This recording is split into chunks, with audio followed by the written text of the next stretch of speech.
একটি ভুল বোঝাবুঝি। নীলার হাসি খুশি জীবনে একদিনের সবকিছু বদলে গেল। ছোট্ট একটি ভুল বোঝাবুঝি তার জীবনকে এমন মোড়ে নিয়ে যাবে সে কখনো কল্পনাও করেনি। নীলা আর তার স্বামী রাশেদ খুব ভালোবেসে বিয়ে করেছিল। ভালোবাসায় ভরা ছিল তাদের সংসার, কিন্তু সময়ের সঙ্গে সঙ্গে তাদের মাঝে ছোট ছোট ভুল বোঝাবুঝি তৈরি হতে লাগলো। রাশেদ কর্মব্যস্ত থাকত, নীলা মাঝে মাঝে মনে করত হয়তো সে আর আগের মতো ভালোবাসে না। একদিন রাতে নীলা রাশেদের ফোনে একটি অপরিচিত নম্বর থেকে মেসেজ দেখতে পেল, আজ দেখা হবে, অপেক্ষায় আছি। নীলার মাথায় ঝড় উঠল। এতদিন ধরে যে সন্দেহ সে লুকিয়ে রেখেছিল আজ সেটাই যেন সত্যি হয়ে উঠল।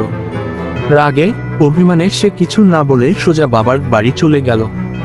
রাশেদ শতবার ফোন করলো, কিন্তু নীলা রাগে ফোন ধরল না। সে ভাবল রাশেদ যদি সত্যিই নির্দোষ হয় তাহলে এসে তাকে ফিরিয়ে নিয়ে যাবে। কিন্তু পরদিন সকালে খবর এলো রাশেদ আর নেই। রাতেই অফিস থেকে ফেরার পথে এক সড়ক দুর্ঘটনায় তার মৃত্যু হয়েছে। নীলা বিশ্বাসই করতে পারছিল না, যে মানুষটা সারা জীবন তার পাশে থাকার প্রতিশ্রুতি দিয়েছিল সে কি এভাবে চলে গেল। কাপা হাতে সে রাশেদের ফোন খুলল মেসেজের উত্তর জানার জন্য। সেখানে একটা উত্তর ছিল, হ্যাঁ মা, আজ অফিস থেকে বেরিয়েই তোমার সাথে দেখা করব, তুমি চিন্তা করো না।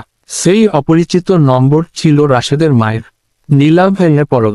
একটা ভুল বোঝাবুঝি, একটা ভুল সিদ্ধান্ত তার জীবনকে তছনছ করে দিল।